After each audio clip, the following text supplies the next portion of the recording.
Thanks for tuning in. We have a lender update for August of 22 with Anthony Meisner and myself, Tucker Brock, here with Land Title. So let's go ahead and dive in. Anthony, what are we seeing to start? Thank you for joining us today. Here's the most important part. We're actually seeing our seasonal trends really taking place in the month of August. You're actually starting to see the inventory situation curve kind of more like a fall norm. Now, why is that happening? There's a couple of big reasons here. We'll get into them, but just off the top, we have a slowdown in new listings coming to market because we started to see some inventory rise, right? People may have, hit the pause button for a minute. And then the other part of that is that we just have had a little bit come off the market because there's a little bit of a correction happening and we have a reduced buyer behavior. But the good sign between July and August was August actually had an increase in under contracts by 9%. The average sales prices are still going way up compared to where they were last year at this time. So lots of really positive things, and it's also really good to see that fiscal and monetary policy starting to actually change the market the way it's supposed to. So let's go ahead and dive into our listings. Now, Anthony, you want to move over just a little bit? Yep. So thank you. We can see now. All right. So a really big thing to notice here is looking at where the inventory is located, right? Of course, Boulder and Longmont are leading the charge. We have the largest supply as cities. But then as we kind of dive down into our submarkets, Louisville and Lafayette, similar supply, but not as much in Louisville, a little more competitive, right? Then we look over in Erie. Look at that. They have 105. That's a huge year over year, 110% increase. They finally have listings, and we're seeing a lot of action out in Erie. So keep your folks, locked into those areas because Erie's still really hot.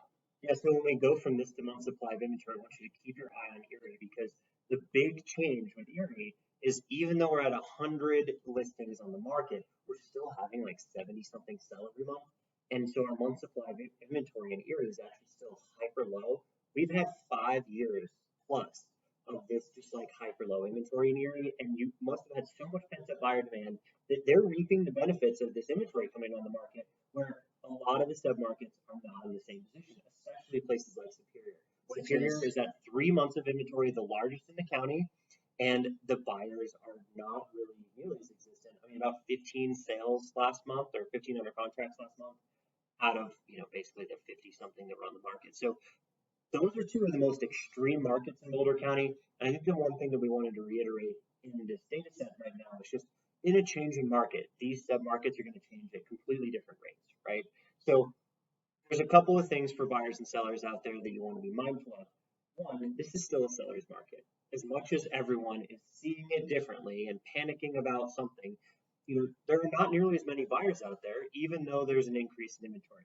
We went from basically 2 weeks of inventory to 2 months of inventory this year, right? So it feels extreme. It feels really strong. But the difference with that is 2 months of inventory is still not enough inventory for a balanced market in any way, shape, or form. Yeah, just got to put that historical perspective on. Hey, 2019, if we said we had 2 months of inventory, we'd been like, wow, what a seller's market. This is so hot. Yeah, it was like 4 months of inventory in 2019. Yeah, charging ahead. Yeah. It's just the shift. It happens so fast. So it's a good sign that, the fiscal monetary policies are working. Hopefully inflation is going to die down sooner rather than later. But in the bigger picture, this is where we're at right now. We know rates are hard, but it's still a good time to get in, as always, because you're building equity. You already know to tell your folks that, but it never hurts to reiterate it. Time is the number one thing on your side. So buy, regardless of what's going on. Buy because time is on your side. You're going to be looking good. Now, let's go ahead and this was seller behavior. Let's look at the buyer behavior, right? So days in the MLS. Big jump from 17 to 25. But we all knew that was coming, right? So it's not a huge surprise, especially with the increase in inventory over the last month or so. Some houses are starting to get withdrawn from the market. People are holding on to them, turning them into rentals. Not a bad idea, just not good for our market. Still a big jump, but it's still historically, even compared to 2020, which we thought was a really hot year, it's still, 9 days less? So we have to put this in perspective of the stuff that is moving fast, those houses that you need your pre-approval letters on right away, those are those nice turnkey, ready to go, good location. Well, look at not a lot of updates. 8 days, right? Yeah. 8 days in MLS, it might be the hottest market in the country, right? So Boulder County has so much buyer demand that even with interest rates, even with all things being considered, there's a lot of cash that comes into this market, obviously, but it really is actually affecting this market in not nearly as negative a way as people think. So when you see numbers like the year-over-year change of 80% more days in the MLS since this time last year in Louisville, that shouldn't scare anyone because we went from 17 to 25 days, and that's a big swing, right? You look at it year over year, so what if it's twice as many days when we went from basically 15 to 30? Yeah. Not a big deal.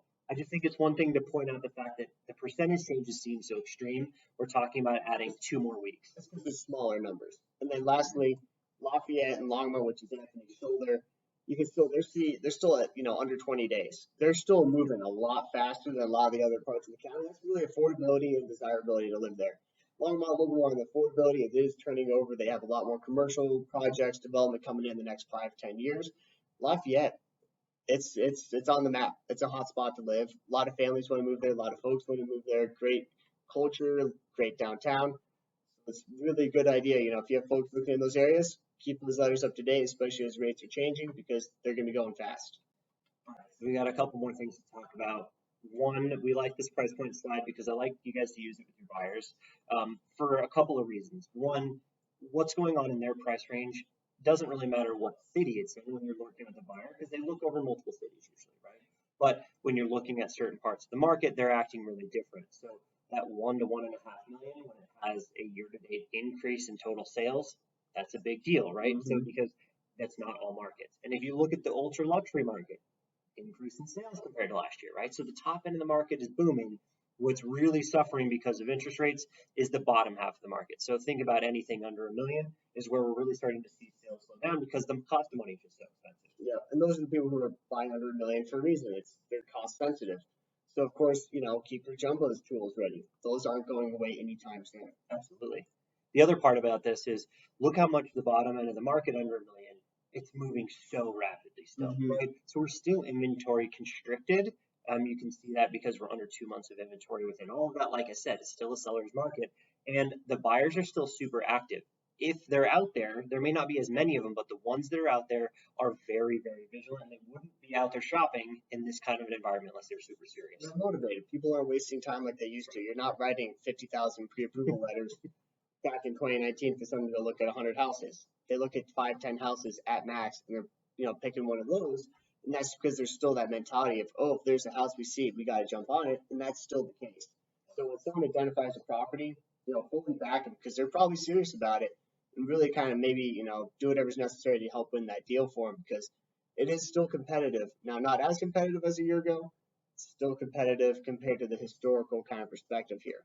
The other part about this market going back to some more normalcy is we're finally starting to see some of those trade-up opportunities take place again. You can always sell your property at a lower price point, like 600 or 800, and you could trade it into something in the 1 million range or something like that, and have a lot of benefit by doing that, right?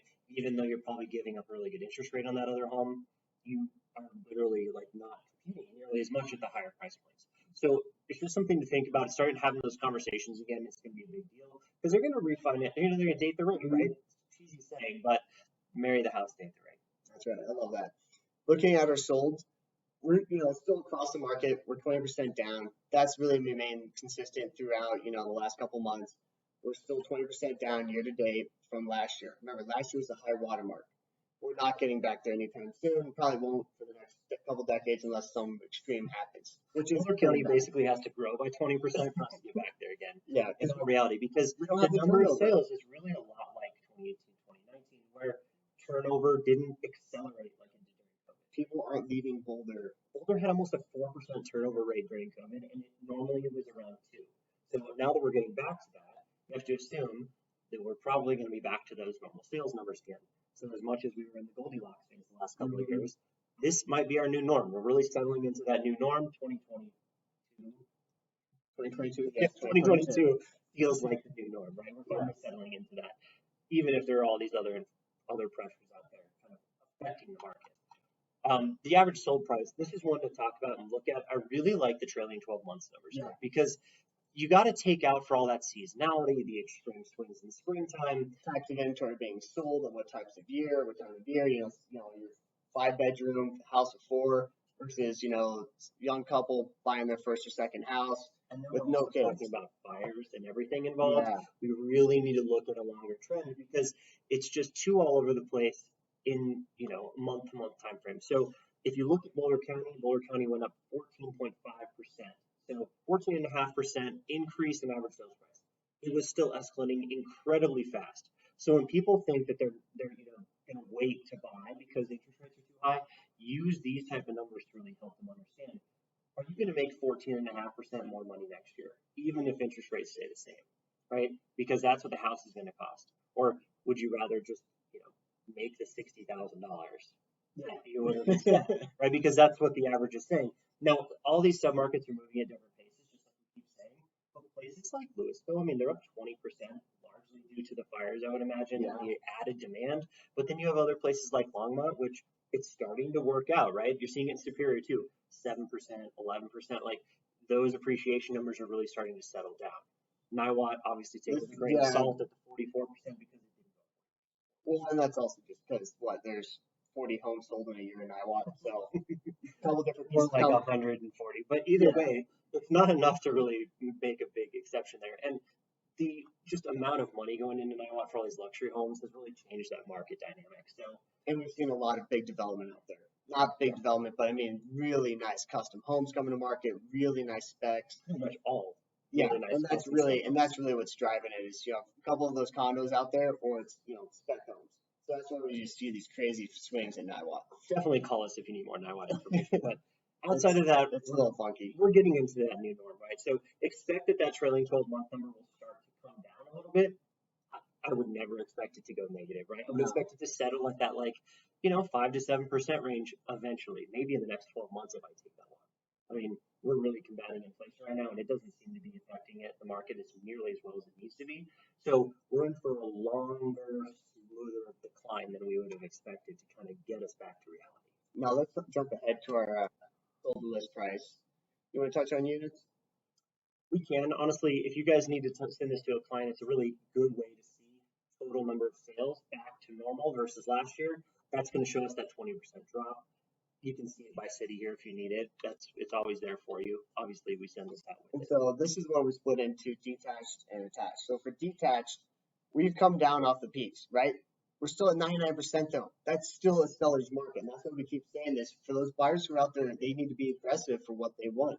It's still technically a seller's market. It may not feel like it compared to the last 18 months, but it's still there. And then especially when we look over on the left, we can see it by price band.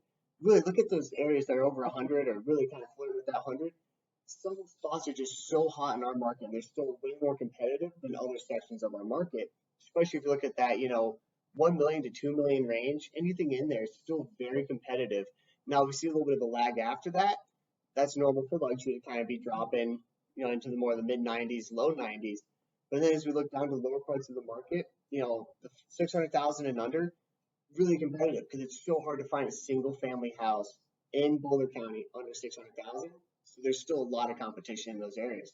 Absolutely. So when you go to the attached slide, look at this one very similarly. Like finally starting to trend in the same direction, right? Attached had a lot less inventory this year. It's been playing catch up. The prices were increasing faster, but we're still just finally coming back to reality now. We're at 99.3% and 99.2% like we saw in Detached. We're not even into like a fall market norm. Expect us to get into the 98% range till we get there. But we're really kind of finally coming down, right? Mm-hmm. This isn't a cliff. It felt like a cliff from 105% to 100%. But now we're like settling back into a good seller's market, right? I mean, it feels like a seller's market fall right now. Even though there's not as many buyers, that's what the market's doing. That's what market behavior is doing. Now, if you're at the ultra luxury price band, 2.5 to 3 million, even in the attached product, it's pretty hot right now still, but expect going in the future that 95% is like a balanced market. Yeah. So just to put that in perspective, we have a long ways to go before we're into some sort of normal balanced situation, which Colorado almost never gets to. Especially Boulder County. I mean, we're on the map. Everyone knows who we are in the country. We're going to continue to see extra activity than we would have 2 to 3 years ago. We're just more known nationally than we were even a couple years ago. So we're going to continue to see that. As always, thank you so much for tuning in. My name is Tucker Brock. I'm Anthony with Land Title. Thank you for joining us. We'll catch you next month.